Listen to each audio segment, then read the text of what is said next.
오늘은 사도행전 26장 말씀을 가지고 어설픈 증인들이 보는 것이라는 제목으로 함께 말씀을 나누기 원합니다.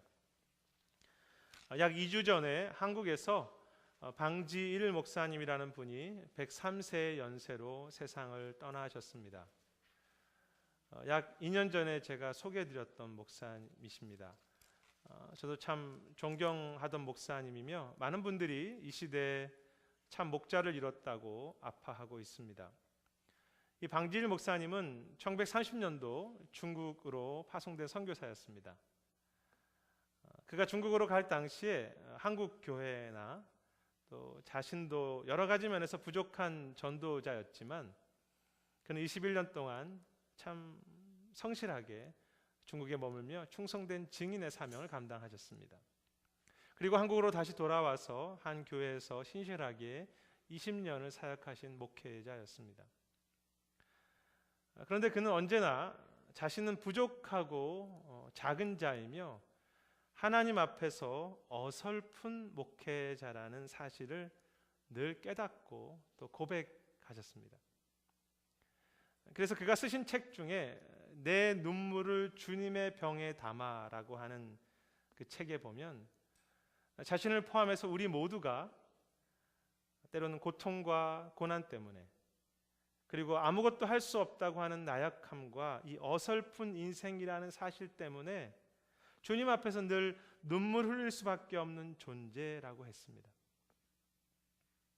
그러나 그렇게 작고 어설펐던 그의 삶이지만 그는 주님 앞에 서는 날까지 복음의 할아버지 혹은 이 시대의 복음의 증인이라는 별명이 붙을 만큼 참 충성된 삶을 사셨습니다.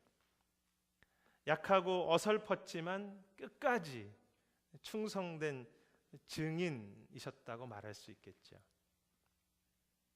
그리고 그것은 오늘 본문에 나오는 사도 바울의 평생의 모습이기도 했습니다.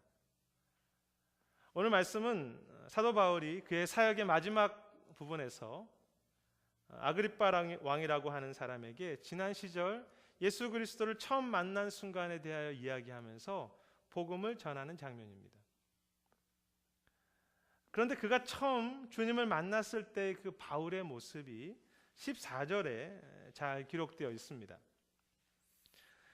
그때 주님은 바울을 향해서 너가 나를 왜 핍박해하느냐고 말씀하십니다. 처음 주님을 만났을 때 바울은 예수님을 박해하던 자였습니다.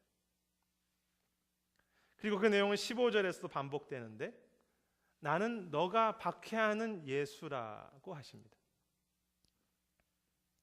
바울은 당시 그리스도인들을 잡아서 죽이며 교회를 고통스럽게 하는 자였고 주님을 만났을 그때에도 그 일을 하기 위해서 가던 중이었습니다. 어설픈 인생 정도가 아니라 냄새나고 악한 삶이라고 말할 수 있을 것입니다.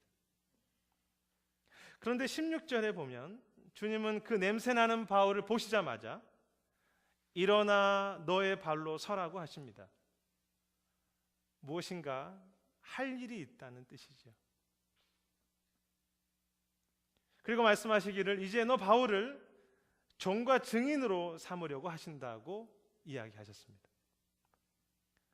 아니 어떻게 어설프고 악한 삶이며 신앙적으로나 주변 사람들에게 아주 기준 미달인 모습인데 주님은 그를 증인으로 삼으실 수 있단 말입니까?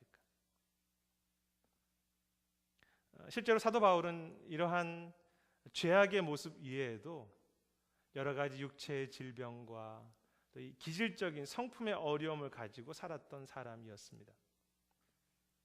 또한 다른 제자들에 비하면 예수님과 함께 살아있는 동안 직접 함께 했다고 하는 그 사도적인 정통성도 없었기 때문에 교회 안에서는 그를 배척하는 사람들도 많았습니다. 그럼에도 주님은 그를 구원하시자마자 복음의 증인으로 부르신 것입니다.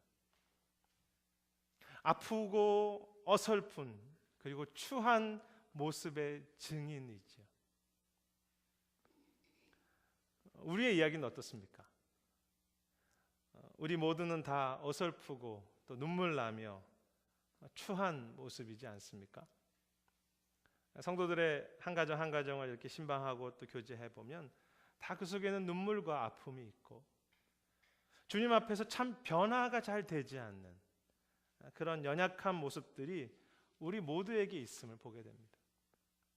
아니, 제 자신부터 불경건하고 미성숙한 자이며 참 여러 가지 한계와 아픔을 가진 자임을 고백하지 않을 수 없습니다.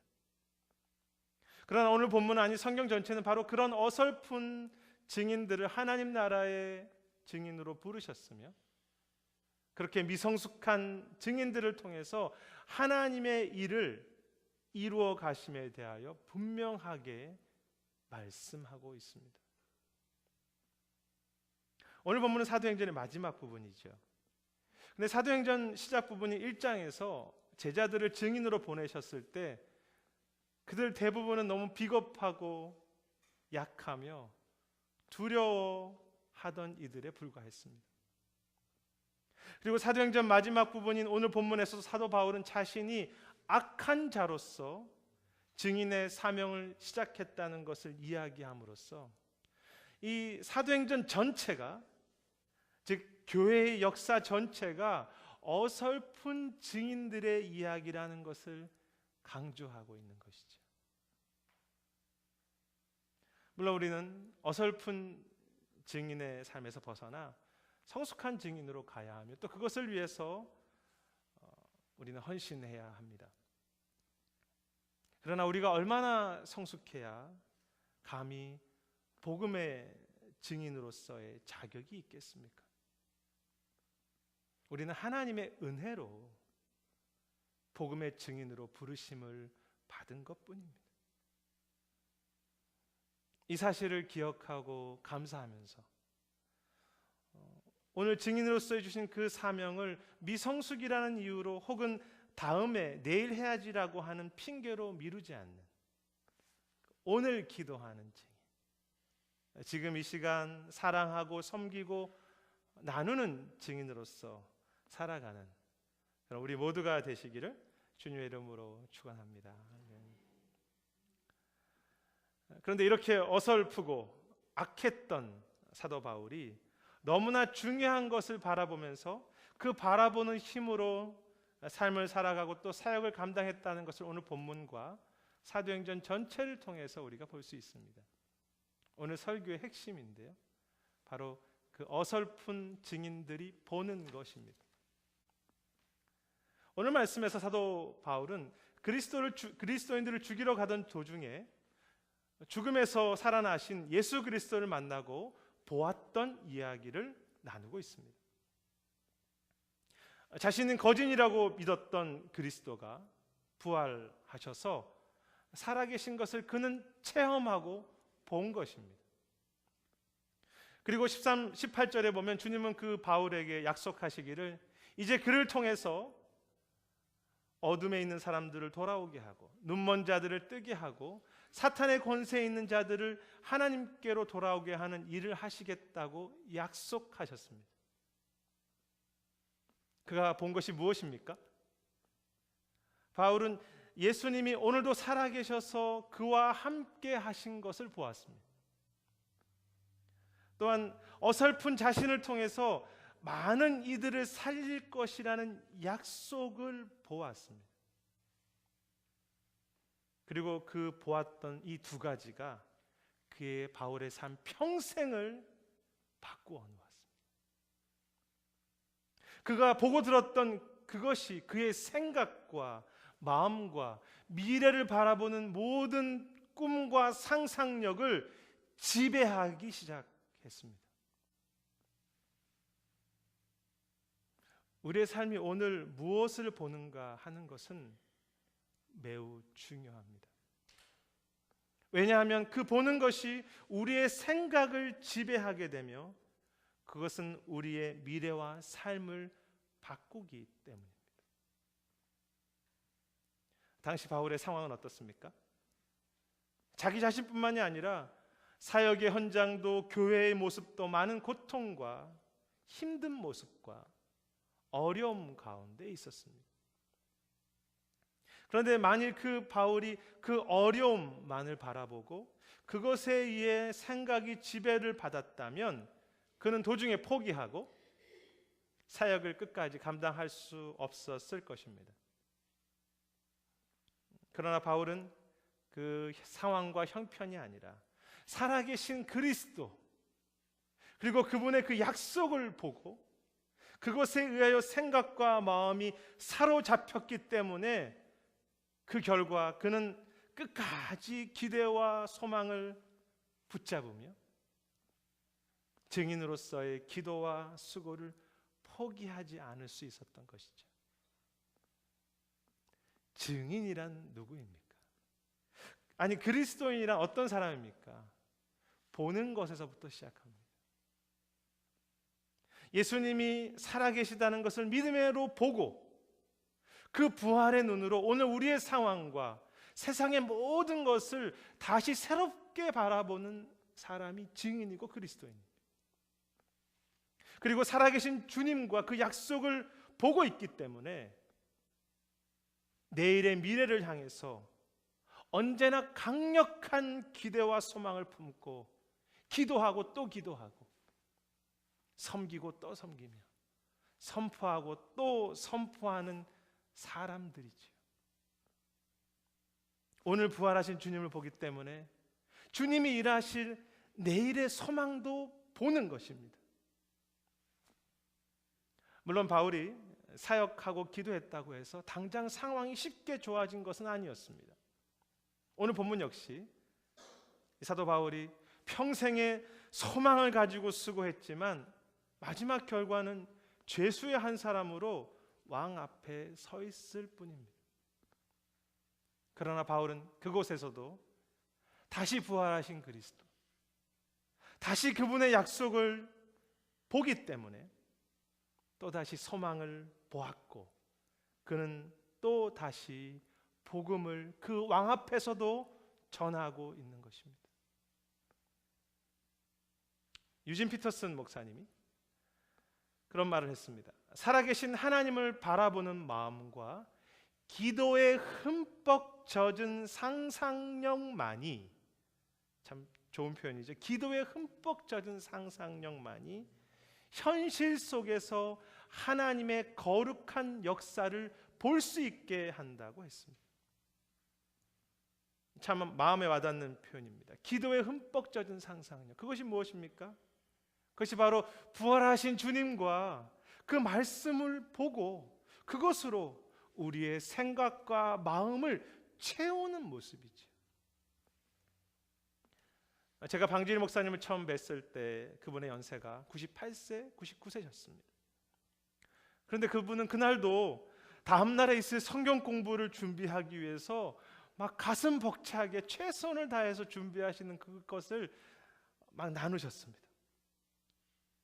당시 연세가 많으셨기 때문에 그가 하셨던 일은 그렇게 거창하고 많은 일은 아니셨으며 열매 역시 쉽게 볼 수 있는 그런 수고도 아니셨습니다. 그리고 그가 썼던 내 눈물을 주의 병에 담아소서라고 하는 책에도 대단한 기적이나 엄청난 이야기가 아니라 너무나 평범하고 작은 사람들의 그 눈물의 이야기 밖에는 없습니다. 그러나 세상 사람들이 볼 때 너무 작아 보였고 우리가 말하는 그 열매도 당장 드러나지 않더라도 그 목사님은 살아계신 그리스도를 보고 있기 때문에, 그리고 오늘 말씀처럼 자신과 같이 나이 든 사람도 작은 자도 그 섬김을 통해서 백성들을 살리실 것이라는 것을 믿고 보기 때문에 주 앞에 서시는 103세까지 충성되게 눈물로 기도하고 또 기도함으로 전하고 또 전하는 증인의 삶을 사신 것입니다. 원래 내 눈물을 주의 병에 담으소서라고 하는 그 책의 표현은 시편 56편의 말씀이죠. 그 의미는 우리의 작은 눈물과 기도와 섬김 어느 거 하나도 주께서 다 흘려보내시지 않고 잊지 않고 모아두셨다는 의미입니다. 참 좋은 말씀입니다. 비록 작은 전도, 기도, 눈물, 그리고 섬김이지만 주께서는 그 모든 것을 그의 품에 담아 두셨다가 언젠가 때가 됐을 때 그것을 사용하실 것을 믿기 때문에, 시편 기자는 그것을 보기 때문에 오늘 다시 기도에 사랑의 눈물을 흘리며 증인으로 삶, 그리고 성도로서의 삶을 신실하게 걸어가는 것입니다. 그리고 그렇게 포기하지 않는 눈물, 기도의 섬김의 삶이야말로 어설픈 삶이 아니라 실제로 하나님의 역사가 이루어지는 것을 볼 수 있는, 그리고 하나님께서 마지막까지 그를 붙잡아 주시는 참 위대하고 가치 있는 인생이 되지 않겠습니까? 저와 여러분 모두가 그 소망을 언제나 보고 끝까지 눈물을 포기하지 않는 참 멋지고 아름다운 삶이 되시기를 기대하며 또 축복합니다. 말씀을 정리하고자 합니다. 일어나라, 어설픈 너를 증인으로 삼았으며 너를 보내어 많은 이들을 돌아오게 할 것이다. 그들도 부활하신 주님을 볼 것이다. 방진일 목사님이 언제나 하신 말씀 중에 내 삶은 녹쓰는 인생이 아니라 주님을 위해서 닳아서 없어지는 삶이 되기를 원한다는 고백을 늘 하셨죠. 그리고 그는 한국교회와 그리고 후배들을 향해서 다른 일도 중요하지만 십자가의 복음을 증언하는 일만큼은 결코 멈추지 않게 되기를 부탁하고 또 부탁하셨습니다. 방진일 목사님이든 사도 바울이든 그리고 우리 모두는 다 허물 많고 냄새나는 어설픈 삶에 불과합니다. 그러나 하나님은 오늘도 그렇게 어설픈 우리들의 그 삶을 당신의 존귀한 증인으로 세우셨기 때문에 오늘 우리의 하루의 기도와 수고와 그 섬김과 그 인내가 참 소중한 것입니다. 주님은 우리가 더 이상 이 땅의 어두운 상황과 우리들에게 주어진 여러 가지 문제들에 우리의 생각과 마음을 빼앗기지 않고 살아계신 주님, 그리고 그분이 우리를 사용하시겠다고 하는 그 약속을 바라보면서 언제나 소망과 기대를 놓치지 않고 다시 일어서서 기도하며 다시 사랑하며 다시 눈물과 땀을 흘리라고 우리에게 말씀하십니다.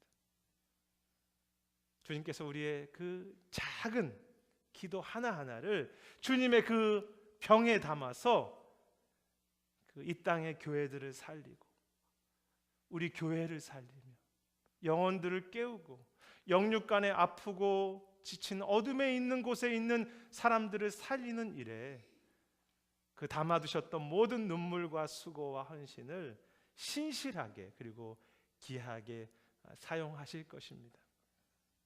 그것이 우리 증인들이 바라보는, 내일 바라보는 것이죠. 마지막 주님 앞에 서는 날까지 기도하고 전하면서 방진일 목사님처럼 바울처럼 닳아서 없어지는 그런 위대하고 영광스러운 증인들이 되시기를 주님의 이름으로 축복합니다. 제가 기도하고 축도로 마치겠습니다. 주님, 참 신실하지 못한 증인이며 감히 주의 복음을 들고 설 수 없는 자들인 것을 고백하기에 때로 어찌 복음을 전할까 두려운 마음도 있지만 우리를 부르신 그 주님 앞에 충성하는 마음으로 우리의 증언이 무슨 힘이 있을까라고 두려울 때에도, 우리의 섬김이 무슨 효과가 있을까라고 낙심될 때에도 살아계신 주님과 그 약속을 붙잡으며 그것을 바라보며 끝까지 충성된 삶으로 서는 복된 교회, 복된 성도들이 될 수 있도록 은혜를 더하여 주시옵소서.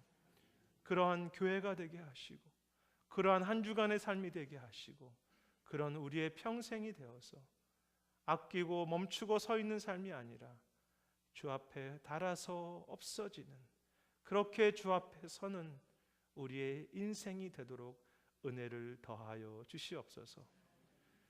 이제는 예수 그리스도의 은혜와 하나님의 놀라우신 사랑과 성령의 감화 감동하심이 오늘 말씀처럼 어설프지만 끝까지 충성된 종으로 바라보고 또 바라보며 그 주님의 부활과 그 약속을 전하기를 소망하는 성도들의 삶과 우리의 모든 삶의 현장 위에 그리고 교회 위에 이제 영원토록 함께 있기를 축원하옵나이다. 아멘.